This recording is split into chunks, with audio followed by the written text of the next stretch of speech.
গত দুদিন আমাদের পরিবারে কোনো রকম টেক নিউজ আসেনি, সুতরাং বুঝতেই পারছেন আজকের টেক নিউজে বেশ কিছু ধুমধারাক্কা খবর রয়েছে। আর প্রথমেই আইফোন 15 সিরিজের কয়েকটা খবর দিয়ে দিই। আইফোন 15 সিরিজ নিয়ে একদম দাঙ্গা বাঁধার জোগাড়, কারণ প্রত্যেকটা স্টোরে লম্বা লাইন লেগে গেছিল গতকাল। এমনকি লোকে সারা রাত ধরে লাইনে ওয়েট করছিলেন শুধুমাত্র আইফোন 15 সিরিজের ফোন হাতে নেওয়ার জন্য।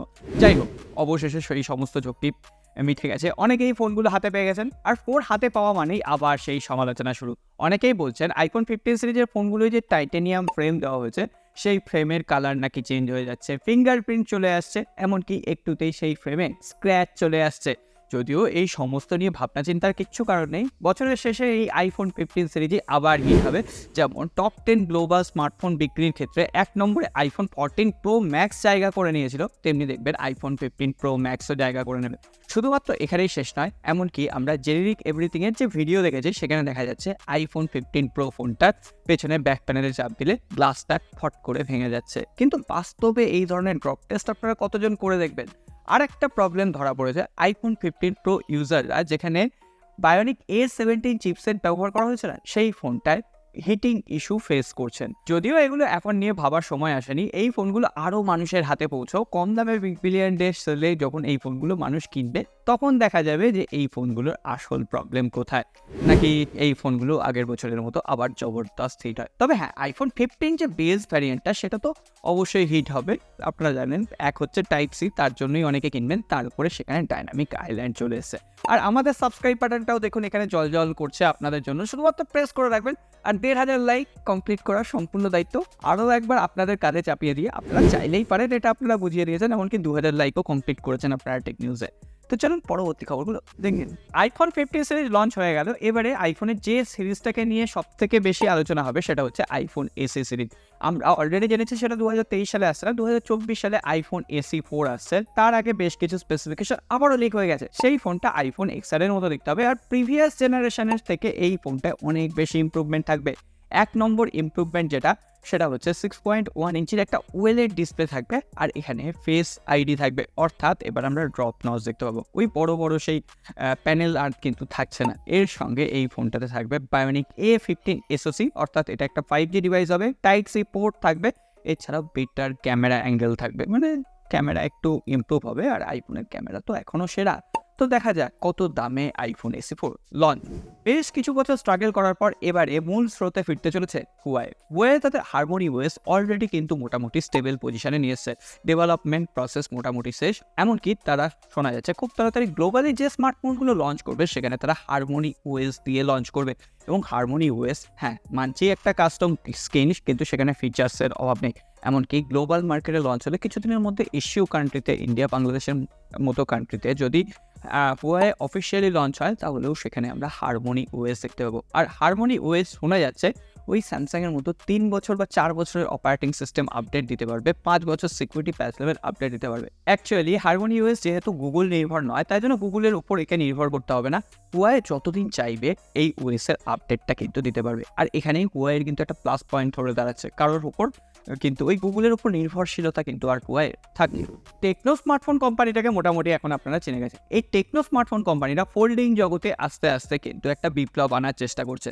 অলরেডি কম দামে টেকনো ভি ফোল্ড বা ভি ফ্লিপের মতো ফোনগুলো আমরা পেয়েছি। টেকনো ভি ফ্লিপের আরও একটা নতুন ভার্সন কিন্তু টেকনো লঞ্চ করছে, আর সেটার দাম শুনলে আপনারা জাস্ট চমকে যাবেন। 50,000 রুপিতে ফোনটা লঞ্চ হয়েছে, যদিও সেটা ইন্ট্রোডাক্টরি প্রাইস, পরে দাম বেড়ে যাবে, কিন্তু আবারও অফারে সেটা 50,000 রুপিতে পাওয়া যাবে। স্পেসিফিকেশন খুব একটা বলছে না, সামনে দিয়ে দিলাম। তবে ফোল্ডিং ফোন যখন টেকনো লঞ্চ করছে আর পেছনের দিকে একটা সার্কেল রাউন্ডের ডিসপ্লে রয়েছে, তো এইগুলো কিন্তু অনেকাংশে ফোল্ডিং ফোনের দাম কমিয়ে দেবে। 2024 সালের শেষের দিকে এসেও দেখবেন মোটামুটি আমরা হয়তো 40-45 হাজারেও ফ্লিপের মতো যে ফোল্ডিং ফোনগুলো হয় সেগুলো পাই। অবশেষে ভিভো V29 সিরিজের লঞ্চ ডেট কিন্তু সামনে চলে এলো। 4 অক্টোবর ইন্ডিয়ান মার্কেটে ভিভো V29 এবং ভিভো V29 প্রো স্মার্টফোনগুলো লঞ্চ করতে চলেছে। আর এই ফোনগুলো স্পেসিফিকেশন অলরেডি গতকাল বলেছিলাম, আজকে আর বলছি না, আপনাদের সামনে দিয়ে দিলাম, একটু দেখুন। এরপরে আজকে স্যামসাংয়ের তরফ থেকে বেশ কিছু ইন্টারেস্টিং খবর হয়েছে। প্রথমেই বলি, বাজেট স্মার্টফোনের মার্কেটে স্যামসাং আবার একটা খারাপ কাজ করছে। স্যামসাং গ্যালাক্সি A05 এবং A05s নামে দুটো ওই 10,000 রুপির আশেপাশে স্মার্টফোন স্যামসাং লঞ্চ করতে চলেছে খুব শীঘ্রই। ফোনগুলো দেখতে ভালো, স্পেসিফিকেশনও মোটামুটি আকর্ষণীয়। IPS এলসিডি প্যানেল ডিসপ্লে, 90 হার্টজের রিফ্রেশ রেট রয়েছে, 6.7 ইঞ্চির ডিসপ্লে, এছাড়াও সেখানে 50 মেগাপিক্সেলের ডুয়েল রিয়ার ক্যামেরা রয়েছে। একটা হচ্ছে পোর্ট্রেট ক্যামেরা, একটা হচ্ছে মেন ক্যামেরা। আর স্যামসাং এর ক্যামেরা মোটামুটি ওই প্রাইস রেঞ্জে ভালো পারফর্ম করবে, যদিও এখানে প্রসেসর কি থাকবে এখনো পর্যন্ত জানি এইটুকু জানা গেছে এই দুটো বাজেট কেন্দ্রিক ফোন হলেও সেই ফোনগুলোর বক্সে কিন্তু কোনো রকম চার্জার থাকবে না। স্যামসাং দামি ফোনের ক্ষেত্রে চার্জার দিচ্ছে না, একদম মেনে নিয়েছিলাম আমরা, অ্যাপেলও দিচ্ছে না, স্যামসাংও দিচ্ছে না। কিন্তু হ্যাঁ, বাজেট ফোনের ক্ষেত্রে স্যামসাং যদি চার্জার দেওয়াটা বন্ধ করে এবং তার পাশাপাশি অন্যান্য চাইনিজ কোম্পানিগুলো যদি বক্স থেকে চার্জার হাটিয়ে দেয়, একটা 10,000 রুপি ফোন কেনার পর আবার 500 টাকা যাকে দিতে হবে চার্জার কেনার জন্য, সত্যি কথা বাজেট ফোন তারাই ইউজ করেন যাদের পকেট পারমিট করে না। তো সেক্ষেত্রে এই ব্যাপারটা কিন্তু ভেবে দেখার সময় নেই। আর যেটাকে নিয়ে খবর এসেই থাকে, Samsung Galaxy S23 fine edition official page অ্যামাজনে এনলিস্টেড হয়ে গেছে। সামনের মাসের একদম প্রথম সপ্তাহে কিন্তু Samsung Galaxy S23 fine edition Indian মার্কেটে লঞ্চ করবে। 55,000 রুপির আশেপাশে লঞ্চ করবে। কোয়ালকম স্ন্যাপড্রাগন 8 জেনারেশন 1 চিপসেট রয়েছে, ক্যামেরা অ্যাজ ইউজুয়াল ভালো থাকবে। কিন্তু সবথেকে ইন্টারেস্টিং খবর, স্যামসাং গ্যালাক্সি A54 ফোনটার সাকসেসর A55 এবার কিন্তু কাজকর্ম শুরু হয়ে গেছে। সেটা এখনই লঞ্চ করছে না, হয়তো 2024 সালের দিকে লঞ্চ করবে। সেই ফোনটায় শোনা যাচ্ছে এক্সিনোসের 1480 চিপসেট থাকবে। তো আবার সেই এক্সিনোসের উপর স্যামসাং ভরসা রাখছিল। আমরা 2022 সালে দেখেছিলাম স্যামসাং কিন্তু কোয়ালকমের ভার্সনের সাথে A74 লঞ্চ করেছিল, আবার A54-এ আমরা এক্সিনোসের প্রসেসর পেয়েছি, আবার A55-এও এক্সিনোস।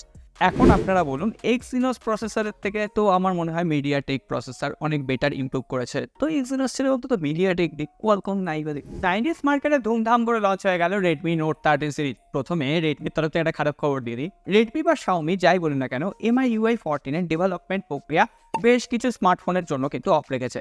আপনার স্মার্টফোন যদি এই মডেল নাম্বারগুলোর মধ্যে হয় তাহলে MIUI 14 আসতে আপনার ফোনে বেশ কিছুটা লেট আছে। যাই হোক, যেটার জন্য আপনারা ওয়েট করেছিলেন, রেডমি নোট 13 সিরিজের 3টে স্মার্টফোন চাইনিজ মার্কেটে লঞ্চ হয়ে গেল। রেডমি নোট 13, নোট 13 প্রো এবং নোট 13 প্রো প্লাস। দামগুলো দেখে সত্যি আমি চমকে গেছি। রেডমি নোট 13 12,500 রুপি, যদিও এটা চাইনিজ মার্কেটের দামটাকে একদম ডাইরেক্টলি কনভার্ট করা। এই ফোনগুলো যখন ইন্ডিয়ান মার্কেটে আসবে, ধরে রাখতে পারেন বাংলাদেশের মার্কেটে যাবে, রেডমি নোট 13 15,000 রুপি, বাংলাদেশে 20,000 টাকার আশেপাশে লঞ্চ হবে। আর রেডমি নোট 13 প্রো এই ফোনটা 16,000 রুপি, বাংলাদেশে ধরে রাখতে পারেন ওই 22 থেকে 23,000 টাকা, বা যদি ইন্ডিয়ান মার্কেটে 20,000 রুপি নিচে হয় তাহলে বাংলাদেশে হয়তো 27,000 টাকার আশেপাশে। আর রেডমি নোট 13 প্রো প্লাস এটা ইন্ডিয়ান মার্কেটে 25,000 রুপির নিচেই লঞ্চ করার সম্ভাবনা রয়েছে, আর বাংলাদেশে মোটামুটি 32 থেকে 33,000 টাকা। আর স্পেসিফিকেশন মারাত্মক, আপনারা সকলেই জানেন IP68 রেটিং প্রথমবারের জন্য দেওয়া হয়েছে, বাদ বাকি স্পেসিফিকেশন টেক নিউজগুলোতে আলোচনা হয়ে গেছে, আপনারা একবার স্পেসিফিকেশনটা এখান থেকে দেখে নেন। আর রেডমি নোট 13 সিরিজের আরও একটা স্পেশাল ভ্যারিয়েন্ট কিন্তু লঞ্চ করা হয়েছে, যেটা খুবই আকর্ষণীয়। এটাকে বলা হচ্ছে অ্যাপি স্পেশাল এডিশন। আর এই এডিশনটা শুধুমাত্র চাইনিজ মার্কেটের জন্যই থাকবে, আমাদের এখানে লঞ্চ হবে না। তবে হ্যাঁ, আপনার হাতটা কিন্তু লাইক বাটনের উপর লঞ্চ হওয়া চাই।